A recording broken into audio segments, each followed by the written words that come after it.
Yeah, I mean, I could have predicted that right away. They're all very excited, working hard. It seems like when they get on the ice, they're making things happen. I think they've been great for us, to be honest with you. I think it's more on us veteran guys a little bit to kind of pick up the slack and make sure we're playing better. Sometimes you come in, you have a new environment, a little bit of a different group, and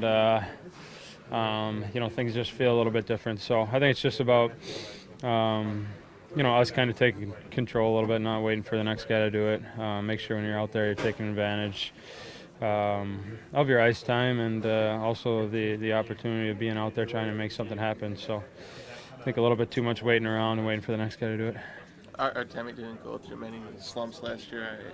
How do you kind of deal with, 3 games isn't huge, but I guess how do you work with him to do these things where he's still, novice? I mean, I think it's funny. It's one of those things. If you start the season like that, everyone's going to pay attention a little bit. If it was games, 50 to 53, no one would probably notice as much. So, I think we've talked to each other about certain things we want to do on the ice.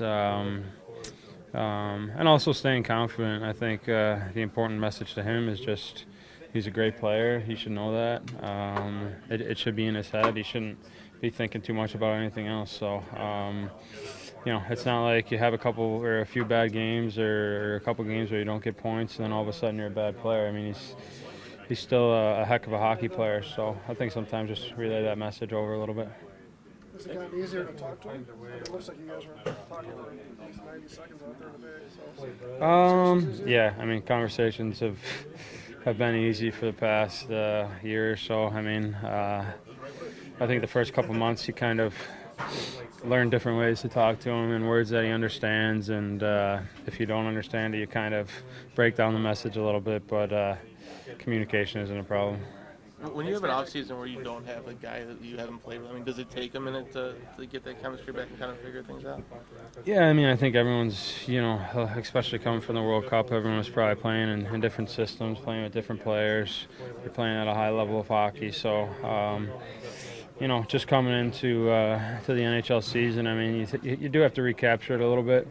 I think for a while there, we thought maybe that we weren't going to be playing together. So sometimes you have to change your game when you're playing with different line mates, which shouldn't be the case. You should always be playing the same way. But I think when we're out there together, we kind of have a certain style of play that we want to play, and we shouldn't be worried about what other teams are going to do and what they're going to do to stop it. We just got to focus on what we're doing and make sure we're working hard, doing all the right things when we get the puck. Like I said before, be confident with it, make some plays, and have some fun too.